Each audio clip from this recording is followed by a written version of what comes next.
What's up, everyone? Marc Lobliner, CEO, MTS Nutrition. What's going on? This is actually a really serious topic that I want to dive into. It was actually sent to me by my girl TJ. Follow her on Facebook, on Twitter, on Instagram. She's awesome, man. She's a good girl, man. Love her. Love her to death, man. It's my girl. Anyway, she sent me this article by Men's Health about exercise bulimia. And I never put a term to what it actually was, but I know exactly what it is. Bulimia is the act of essentially overeating food or eating food in general and then regurgitating it or throwing it up. Exercise bulimia actually went and got a definition from Healthline. It's an extreme pathological exercise behavior. It has some characteristics similar to bulimia nervosa. Bulimia nervosa is an eating disorder that generally involves binge eating followed by purging. Purging means ridding your body of ingested food by self-induced vomiting or diarrhea. I actually did not know that diarrhea was part of bulimia. A person with exercise bulimia doesn't purge. They over-exercise to burn fat and calories instead. They once classified exercise bulimia as a type of bulimia nervosa. However, it's no longer the case. It's hard to classify because it may fall into dysmorphic disorders, OCD problems, or a combination and others. I gotta admit, I believe that I have a case of exercise bulimia, but I temper it, I handle it, and I control it. One thing if you followed me throughout the years, I hate the term cheat meal. I hate it. I think calling something a cheat meal is by far the worst thing you can do mentally. See, look at food as sustenance. Look at food as what we need to survive. So it provides us with energy, essential nutrients like proteins and fats, carbohydrates for energy, fruits, vegetables for nutrients. You got to look at eating in general as a way to provide your body with what it needs to survive. One thing your body doesn't need but really enjoys to survive is food. Food is social. Food is fun. Food brings back memories. Why do you think they call it comfort food? You sit at home. You go to Thanksgiving dinner. You have Sunday meal with your family. I remember I used to go to my buddy Sean's house when I was a kid. His mom would make collard greens and she'd make, chicken and just this good old-fashioned traditional home-cooked meal that his family and his heritage had. When I was a kid, my mom would make something called crepes pretzela, which was essentially noodles with cabbage built in, sauerkraut. And she'd make chicken cutlets or pork cutlets, and guamki and all these different things. So food is much more than just a physiological thing. Food is social. Food is emotional. Food is something that is very addictive because of all the responses, right, in your body. You eat good food, it releases dopamine, which is basically, it's the thing that a lot of drugs elicit in your body, that dopamine response. When you pick up your phone and you're sitting there and that's releasing dopamine. Dopamine allows your body to become addicted to something. Food can have that kind of response in your body. It makes you happy. It provides all kinds of sense. You got your olfactory sense, your nose. You got your taste on your tongue. You can feel food. You can hold it with your hands. You can feel a fork. That can become addictive. So food is very deep. I know I went off topic here, but let's get back to exercise bulimia. Essentially, the way I avoid this with my clients, I tell them we schedule in free meals or we allow for free meals once or twice a week, depending on where they're at, of whenever the fuck they want it. Usually for my clients, being that they have structured weeks. Now, I do offer coaching. It's at marclobliner.com. That's marclobliner.com. Not everybody gets free meals, but a lot of people do. Most of my clients graduate that level. For example, if you saw Operation Dad Bod Seth, he still works with me. He just lives 2 hours away. It's hard for him to get out to me. We talk every day. He checks in every day. Seth is at a point where his body's become so adapted to what it's doing. And he's at a level, he's gone from 288 pounds, I believe, down to 245 pounds. Now that's profound, much love to Seth, but he gets a free meal every week. I don't tell him it has to be Saturday, 6 p.m. It's whenever the fuck he wants it to be. He gets one a week. Generally speaking, it's weekends because the guy, like most people, most human beings in America, work during the week. So generally speaking, that's how we look at free meals. Now, exercise bulimia is extremely scary because I've had it. I've had scheduled off days from the gym, right? I've had scheduled off days from the gym. And let's say for dinner, my wife's like, hey, let's go get some fucking sushi. And as my good friend Chris Jones says, I had 30 rolls minimum. And next thing you know, I feel guilty. So I wake up in the morning, I just don't feel right. So mentally, I go to the gym and I train that much harder. Now, hardcore exercise bulimics, I did read into this. Those are the kind of people who spend like 2 hours on cardio the next day. Here's a story of a lovely lady who is bringing up what the fuck am I doing? So basically, here's a story from a trade show. I believe it was 2002 or 3. And next to my booth, I was at Weeder Publications. There was King Kamali. He's still out there. He's doing some shit with Generation Iron now. And King Kamali, I remember he gave some fitness competitor, I don't remember her name, she said he was eating M&Ms because King Kamali didn't give two fucks about eating M&Ms. He did not have exercise bulimia at all. He was off season. He was quite rotund. And she ate like 3 or 4 M&Ms. I didn't see this personally, but my buddy came the next day and he's like, you remember that girl ate the M&Ms? Yeah. She was literally in the gym training and doing cardio the next morning. Yeah, everybody should probably have that planned, right? No. He went up and asked her, hey, how you doing? She's like, man, I ate a bunch of shit yesterday. I had to burn it off. Unless she snuck to the buffet after the show, she literally went nuts over eating 3 M&Ms, or 4, to be fair.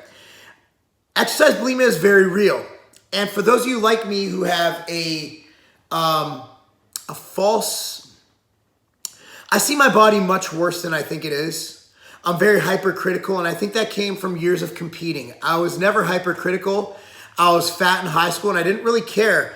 I was an offensive and a defensive lineman. I played linebacker. I used to wear my shirt up to here, and I used to show my fat belly, and I didn't care. And then once I got into competing, I think knowing that you're going to be judged against however many people are in your class by a group of 7 to 9 perverted judges in NPC, they're not all perverts. Only when I'm judging. Oh my God. So all natural, trust me, man. It's the best sport ball. Yeah, that is great. Try that, let me know what you think. That's phenomenal. That's good stuff.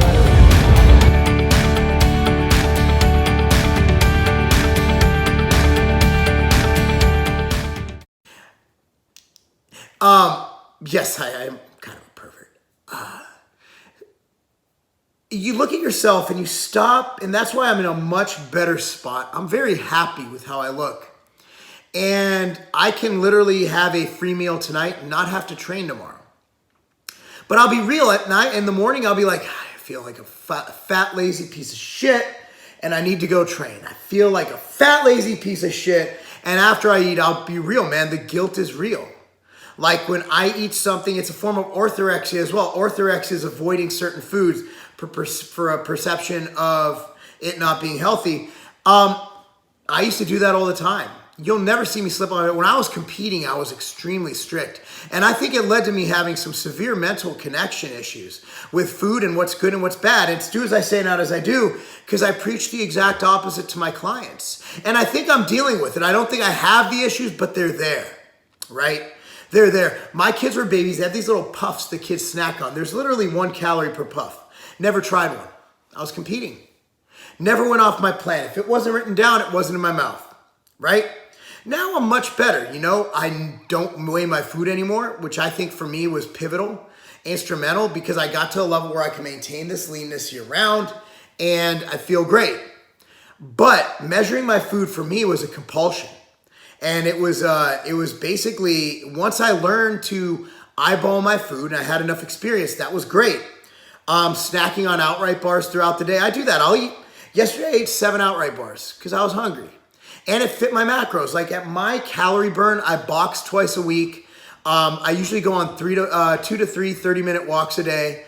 Rode my bike for an extra 30 minutes yesterday. I squat every day in addition to my weight training. I'm burning a shitload of calories.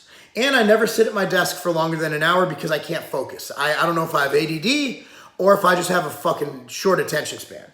So I stay active, so I know it's there. And I've gotten better. What I implore you to do is just notice it, right? Exercise bulimia is a real thing, and it targets both male and female. This article was written in Men's Health for the purpose of telling men about it.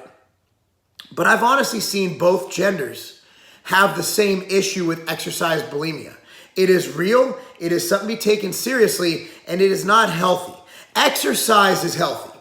Getting your daily exercise as enjoyment because it's healthy, because it's good for you mentally and physically, that's a great place to be. Punishing yourself for eating a certain way by exercising is not the way to go. So what I encourage you to do, develop a healthy relationship with food.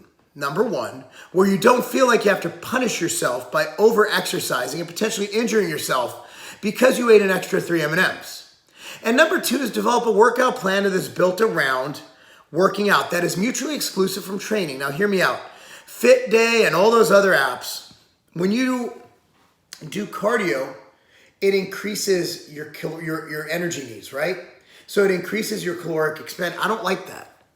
I don't like that because different metabolisms, different people, different exercise burns different calories, and measuring exercise-induced caloric burn is extremely inaccurate. What I like to do, what I encourage you to look into, if you're not already doing it, is exercise and food and diet are mutually exclusive. So you set your calories here, you set your exercise here. But if your calories go up, that doesn't mean your exercise goes up. If calories go down, that doesn't mean your exercise goes down.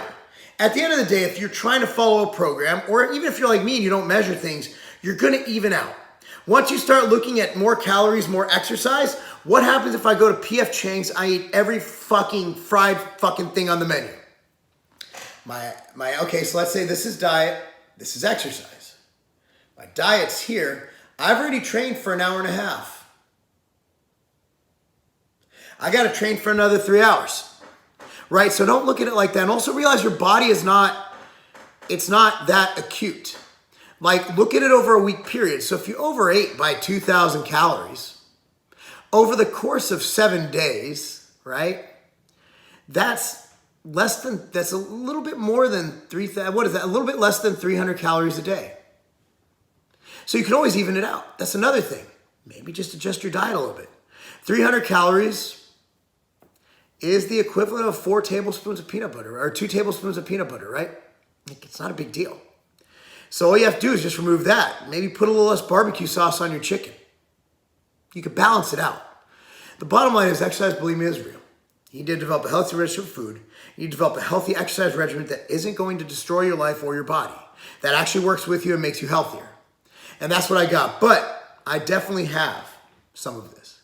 The key is to control it because like any addiction, any compulsion, you're never truly free of it. You never truly cure it. All you can do is prevent it and fight it. And that's what I encourage you to do. I'm Marc Lobliner, tigerfitness.com, MTS Nutrition. Appreciate you guys watching. Be sure to subscribe to this channel. Click on the notification bell so you know when I have a new video up. Like all my stuff. Follow me on Instagram at Marc Lobliner and LinkedIn. Same thing, at Marc Lobliner. And I appreciate everything. That's not a game.